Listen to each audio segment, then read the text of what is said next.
everyone, welcome to Our Crazy Life Scotland. It's Fiona here, and this video is just going to be a little chat about my illness and about chronic illness in general. I did speak about my illness way back in Vlogust last year, but I didn't have as many subscribers now as I do now, and I know because I've had a bit of a flare-up of my illness, I've been talking about it in videos. A lot of you might not even know what it's all about and what way I'm ill and things like that.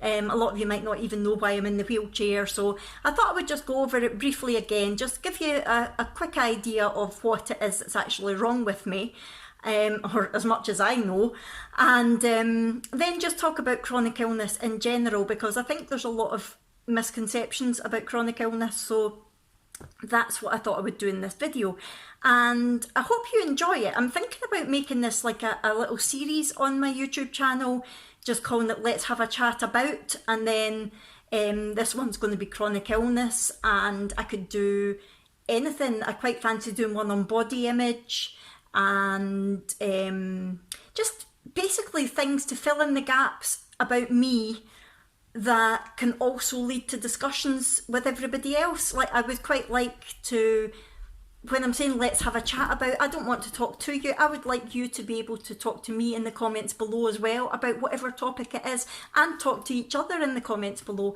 I think that would be quite nice. So let me know what you think of that idea. If you think it's a rubbish idea, I won't do it. But I thought about doing one about work as well, about what I've worked as in the past, if I work just now, things like that. Just things that people might be wondering but have never asked me or have not wanted to ask. So yeah, if there's any specific topics that you would like to cover in this series, that you would like me to cover in this series, then let me know. Right, so let's get into this one. Basically, back in 2012, at the start of the year, probably about February time, I started getting really tired for no apparent reason, and I started getting strange pains in my side, and I just wasn't feeling great in general. Now at the time, Jack was working away from home. He was working down in Portsmouth at the time, so I was at home working, and I had the two girls, Abby and Brooke, who, that was 7 years ago, so Brooke would have been 2. Yeah, Brooke was 2, she wasn't quite 3, and Abby was 7 at the time. And yeah, so I just thought I was stressed because I was working, I was looking after the kids, I was doing it all on my own. Jack came home some weekends and I would go down to his some weekends. My mum would look after the girls. And one weekend in particular that I went down to see him, I just felt so ill. I fell asleep every time we went out in the car. Hello, Willa. Every time we went out in the car, I would fall asleep, and I just didn't feel right at all. And the pain in my stomach was getting worse, and I went home. I went to my work on the Monday, and I remember being so ill that I had to go home, and it was quite a drive. It was about a 45-minute drive home that I had, and I was terrified driving home, thinking I was going to pass out, or I probably shouldn't have driven, to be honest, but I just wanted to get home. And when I did, my mum made me go to the hospital to get checked out, and that was basically the start of a very long saga. To cut a long story short, they did a lot of different tests. They diagnosed me with chronic fatigue syndrome, which used to be known as ME, and I had all sorts of tests and questions and blood tests and everything done, and they couldn't figure out the actual reason for it. They couldn't figure out the reason for the pain that I was having. I was on all sorts of drugs, and I was being sick, and oh, it was horrible. So eventually I was in the hospital for about 3 months, and then they sent me home because there was nothing else they could do in the hospital. They thought I had Addison's disease at one point, but it turned out it wasn't. And so then I was at home and I was in bed. I mean, I could get out of bed to go to the toilet. If I was to have a shower, I had to have help. I couldn't get in and out the bath myself. I was really, really ill. And at that time, I would have been, what age would I have been? 30, what age am I now? I'm 43. I'll be 44 this year. So yeah, 37. I was about 37, no, I was 36 actually. Yeah, I was 36 at the time. So obviously it's not normal for a 36-year-old to be living their life like that. So yeah, my mum thankfully just lived along the road. She basically moved in with me so that she could help with the girls. Brooke was still tiny at that age. She wasn't at nursery or anything like that. Abby was at primary school. I wasn't able to care for them at all because I couldn't even care for myself.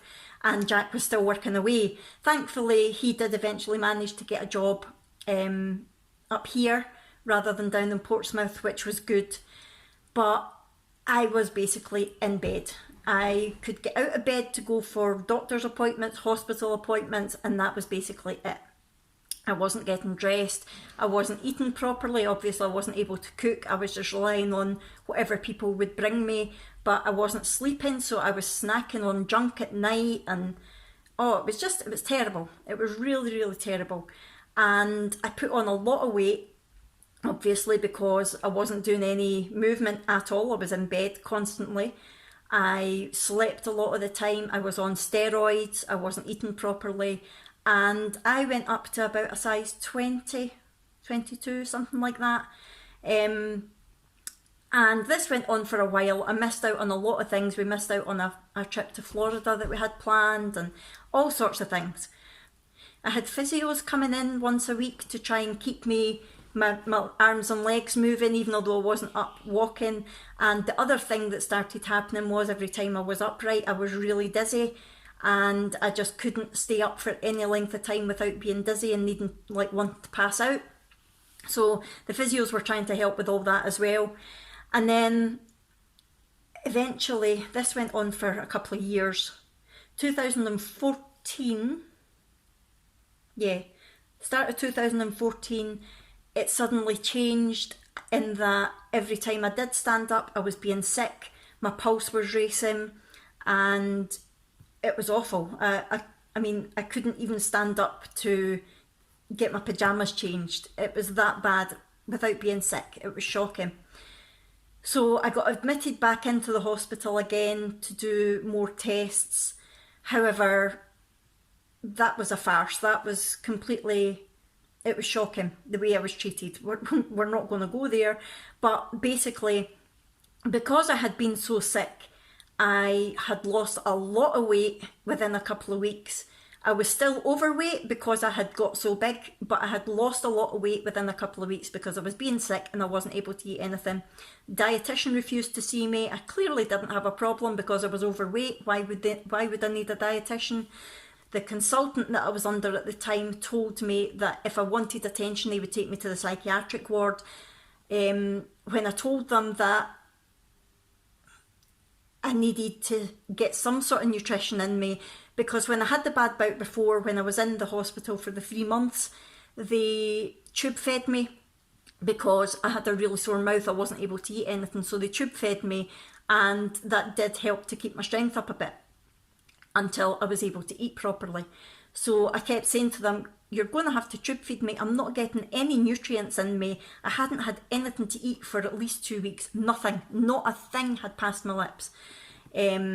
So yeah, they were basically trying to tell me that I had anorexia, that I was looking for attention. I mean, I had 2 young kids, I had a gorgeous husband, I had a dog, I had everything to live for. I wanted home, I wanted to be able to live my life again, but no, they thought I was looking for attention. So they refused to feed me through a tube, and they eventually discharged me with no follow-up, nothing. Now, when I went into the hospital that time, I was able to walk short distances. I was able to walk from the bed to the toilet. By the time they discharged me a week later, I was so weak that I couldn't even walk that distance anymore. And we knew, me, my mum and dad and Jack, we all knew there was something wrong, but nobody would listen. So they discharged me. Within a couple of days of being discharged, the left side of my face started drooping, and we were worried that I'd had a stroke. So we decided to pay to go private, and we went through to Rosslea Hospital in Glasgow, and they took one look at me and said, why on earth have you been discharged? You need to be in hospital. By the morning that I was going through to the hospital, I tried to stand up to go into my wheelchair, and as soon as I stood up, my legs just buckled. My legs couldn't take my weight anymore at all. I couldn't feel them. It was just crazy. And I had kept telling them in the hospital that I had a strange sensation round my stomach, like a tingling numbness, and my face was tingling and numb, my hands were numb. I kept trying to tell them all this, and again, they just wouldn't listen. So yeah, by that time my legs just were buckling. They wouldn't take my weight at all. So the Ross Hall consultant, Rossley, is it Ross Hall or Rossley? I can't remember, whichever one it is anyway. He was concerned that I'd had a stroke as well, so they gave me an emergency CT scan, and thankfully I hadn't had a stroke. But he said clearly whatever's going on needs investigated. You need inpatient care, you need a neurologist care, and at that point I refused to go back to Forth Valley Hospital, which was the place that had discharged me in the first place. I lived just outside Falkirk in Scotland at that point. So I told him I'm not going back there. So he admitted me to what was a Southern General Hospital in Glasgow at the time. It's now the Queen Elizabeth Hospital, I think. And the care that I got in there was second to none. It was superb. However, I don't remember a lot of it because I went so downhill from that point. I was having crazy seizure type things where at first I was aware of it, my body was tensing up. It wasn't like an epileptic seizure where you shake. My body was tensing, my arms were coming up like that and I couldn't stop them. And I was aware of them at first, but then as my condition got worse, I wasn't aware of them. I would be talking to my mum one minute and the next minute I would be like, what's going on? Sorry about that, my phone fell. I've got you propped up. Yeah, so my condition got really, really bad. And thankfully, the neurology team, the first thing they did was give me an NG tube, a nasogastric tube to feed me. And eventually I did get strength up again. But there was a couple of weeks there that, without being too dramatic, my mum thought that they were going to lose me because nobody knew what was going on, nobody knew how to treat me, and I was just getting worse every single day. But eventually they did nurse me back to health, well, my health as it is now, and despite numerous tests, operations, neurological tests, everything, they still have got no idea what it was that caused the illness or what the illness is that I've got. What they have said is that yes, I've got chronic fatigue syndrome, and that is a symptom of whatever the illness is.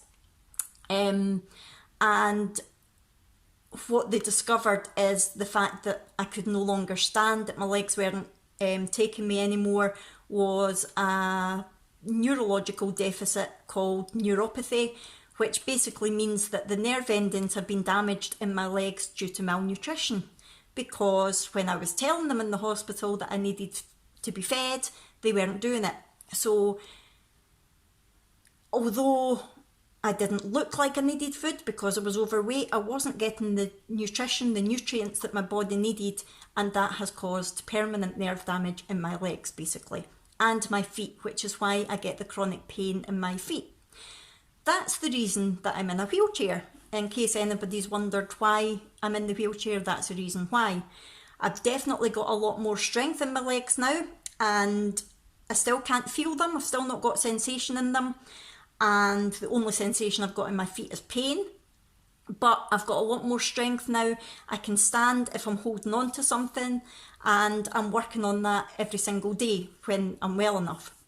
My hands were also affected by it, and they still feel a little numb at times. Sometimes it's worse than others, and I have done a lot of work on my hands myself, trying to get the sensation back and the feeling back. That's one of the reasons that I do the crochet and things like that, is to try to work on the dexterity of my hands, because when I first came round from being so ill, I couldn't even hold a pen or a pencil. I couldn't write, I couldn't do anything like that, and it was so frustrating. Once the hospital in Glasgow had sort of made me as well as they could make me health-wise, they transferred me back to Falkirk, but it was a community hospital rather than where I had been before, and that was for rehabilitation. So I was there for about 3 months as well, and that was horrible because it was basically like a rehab ward. It was mainly elderly people, and there's nothing wrong with elderly people, but when you're ill and you're around them 24/7, it's hard work. So yeah, that wasn't a very good time at all. But I got strong enough that I was discharged home again in 2015, just into the new year and no more. I had managed to get Christmas Day at home, and they let me stay over until Boxing Day. I had to go back into the hospital Boxing Day, and then a couple of days after New Year I got discharged permanently, which was great. So yeah, basically what I now have is an unknown illness that can flare up at any time. Nobody knows when, and we still don't know what it is.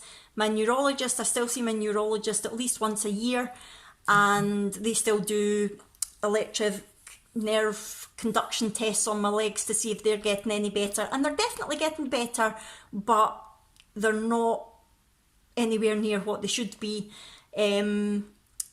Whether I'll ever walk again is doubtful, but I'm not giving up. I'm constantly going to keep trying.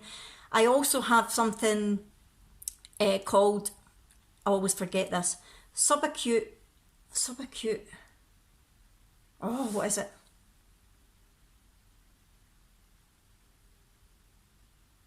Subacute something degeneration of the spinal cord. Basically, one of the other things that they missed was that I had a B12 deficiency, which is known as pernicious anemia. So basically, no matter how much vitamin B12 I take in through my diet, most people can take it through their diet and it absorbs no bother. And if they don't get enough, they can take a supplement that absorbs no bother. But if you've got pernicious anemia, it means your body just doesn't absorb B12 no matter. I could like take a whole jar of it and it just wouldn't, my body wouldn't be able to absorb it. That's why I have to get injections of it. And the lack of B12 for so long, because they had missed it, has caused this spinal cord damage. Subacute combined, that's it, subacute combined degeneration of the spinal cord. And that also means that basically when I am standing, I feel like I'm floating. I've got no idea where my feet are in relation to my body. It's very strange.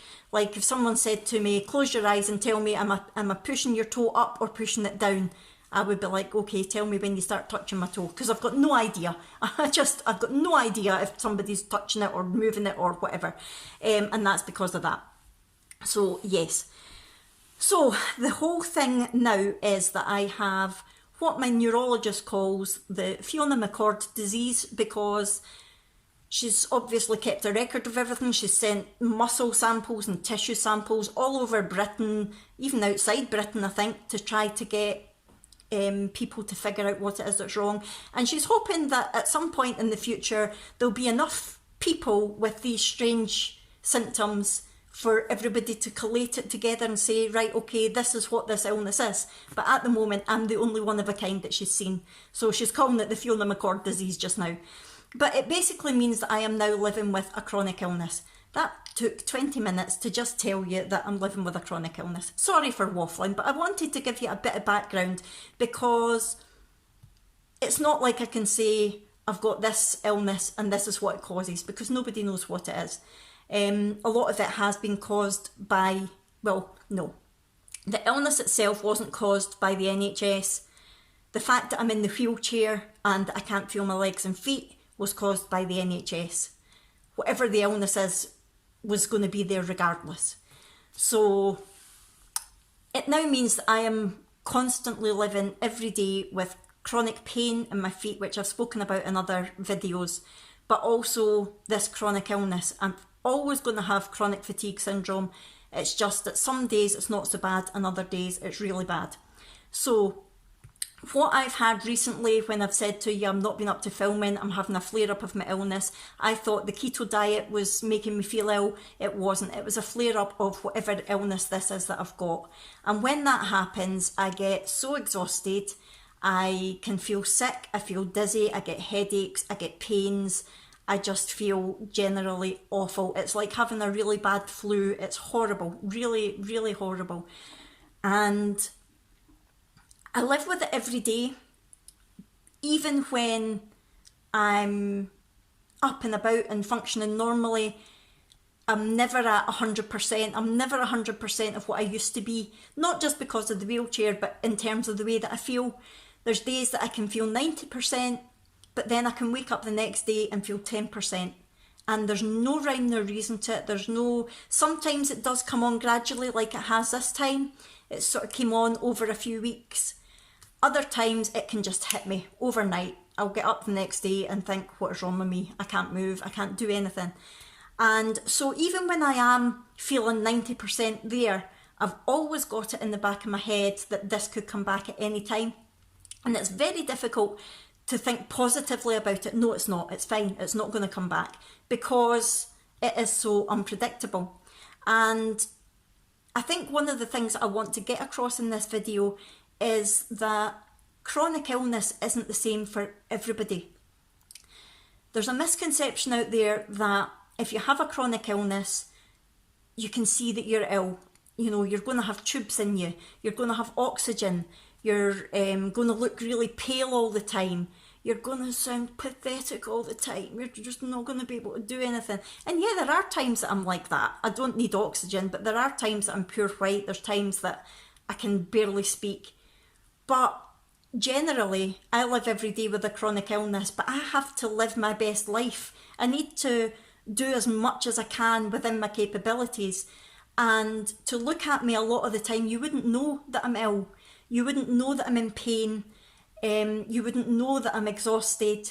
And I've got a family, I've got dogs, I've got a husband. I need to do my best for them every single day. Sometimes my best isn't good enough as far as I'm concerned. It's always good enough as far as they're concerned. But I paint a smile on my face every day, whether I feel like smiling or not. For example, there on Tuesday night, we went out for dinner for Abby's birthday. I was exhausted. I really wasn't wanting to be there, but I had to be there for my family. Don't get me wrong, I'm saying I didn't want to be there. I wanted to be there with all my heart. Just like I wanted to be there when Brooke started primary 1, just like I wanted to be there when Abby started high school. I missed out on all these things because of this illness. So I'm not going to I'm not going to make myself miss out on anything else if I can help it. If I can physically get out of bed, regardless of what I'm feeling inside, I will do it. So there's a lot of times that you'll see me on these videos and I'll be, hi, welcome to our crazy life, Scotland, but inside I will be crying, because that's the nature of chronic illness. And please, please let me know in the comments below. Have a discussion with each other. Do you have a chronic illness? Do you feel the same? That there's pressure on you, that you have to be smiling all the time, that you have to carry on as normal.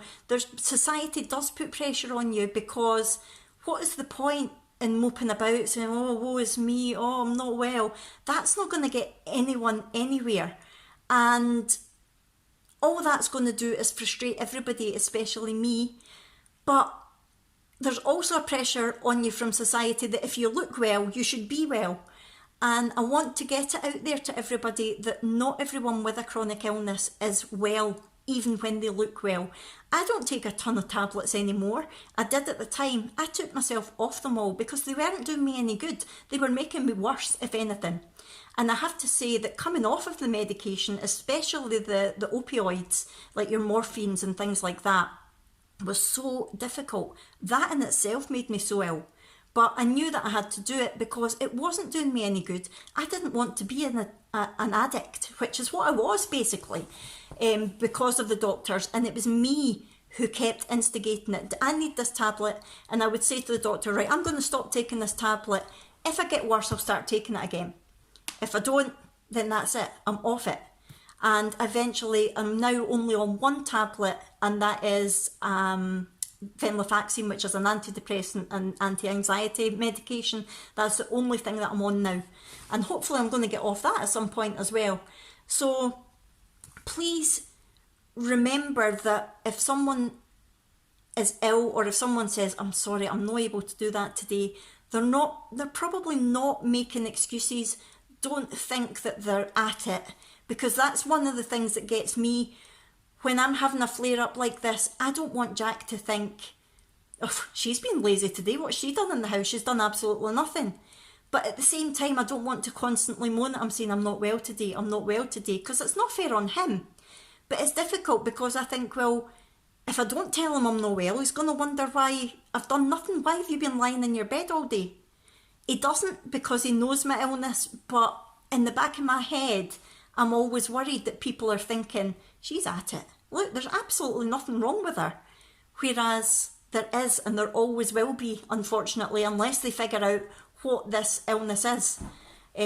So I'm always going to be living with the chronic pain and with this chronic illness, even although some days I'm great. I can go for weeks, sometimes months being great, but other days I'm just so unbelievably down, not as in, well, yeah, as in mood wise, but as in energy wise, as in the pain, as in just everything. I'm just not able to function. And I do know that I'm not the only one out there who's like that. There's a lot of people who suffer from ME or chronic fatigue syndrome, and a lot of people misunderstand it and think that they're just being lazy. Please don't. Chronic illness is one of these things that nobody wants to live with it. Nobody wants to live with it. We do not want to be living our life like this. We want to be out there being normal people. I would give anything to work again. And that's another topic that I want to cover in this little YouTube series. So I don't know how clear I've been. I don't know how much I've waffled, but generally I want to get across the message that that's what my illness is. Nobody knows. It's been going on since 2012. It was really severe until 2015. I have started slowly getting stronger since then, but because of the inadequacies of the NHS when I was needing them most, I am now in a wheelchair permanently. Hopefully I will walk again at some point, even if it's with a frame, but at the moment I'm not at that stage. I'm living my best life when I can. The smile that's always on my face isn't always the way that I'm feeling inside, and please, please know that people like me with chronic illness do that. We do what we can. We want to live our best life. It doesn't mean that we're not ill. It doesn't mean that we're not suffering inside. And just because we're not going around with tubes inside us or oxygen masks on or wearing masks over our face to stop infection doesn't mean that we're not ill. I hope you've understood me. I hope I've got my point across without sounding a bit ranty. Don't get me wrong, nobody's said anything to me. I've not had any comments made or anything like that. Everybody, you're all so nice to me, and I really appreciate it. And don't get me wrong, I'm not making this video for sympathy. I don't want sympathy. This is my life, and this is, this is me. There's people a lot worse off than me, and I know that, which is why I try not to harp on about it all the time. I just wanted to let you know, because I have mentioned it in the last couple of weeks of Vlogust, because I've not been well, that I've not been able to make a lot of new videos that I wanted to make. I just wanted to let everybody know that this is the reason why. So thank you so much for listening to me rambling on. Please, please have a wee discussion down below about chronic illness, whether you suffer from it, you maybe care for someone who suffers from it. To be honest, one of the reasons that, or the main reason really, that we've built the cabin next to my house for my mum and dad is that if I ever get to the stage again that I need someone here to care for either the kids because I can't, or for me because I can't, my mum's got somewhere to stay, because it was fine when I was living 5 minutes along the road from her, but now I'm an hour and a half away, so it's not quite so easy. So that's the reason, if you wonder why we built the log cabin there, it's so that my mum and dad have got somewhere to stay if I need them to look after me or the girls, because that threat is always there. It always is. So please, if you're a carer for someone with chronic illness, if you have chronic illness, please talk about it in the comments below. Hopefully we'll get a wee discussion going. Read each other's comments, reply to each other. Let's be nice. Let's make chronic illness into a discussion point. Let's look for the positives in it. I've got plenty positives in it. I'm sitting here talking to you now. In 2012 to 2014, I couldn't have been doing this. Yeah, I would much rather be through sitting in the room with you on my wee tripod and things, but I'm not able to. That's fine. I'm lying on the couch and talking to you. So there's so many positives. There's a lot of things I get to do with the kids now and with Jack. You know, going away in the caravan. I never thought I would be able to do things like that again, but I can. And so I take the positives out of it every single day. And hopefully, if you suffer from chronic illness, you do too. So thank you so much for putting up with me waffling throughout this video. Please, please hit the thumbs up button. I would love for other people who aren't subscribers at the moment, who do suffer from chronic illness, to be able to find this video and watch it and hopefully get something out of it as well. So I'm going to head off now. Thank you so much for listening to me, for putting up with me, and just for being so lovely. You're all so lovely to me. You're so understanding when I'm not able to put new videos up, and you don't know how much I appreciate that. I really do. Right, thank you so much. I'll see you in the next one. Bye!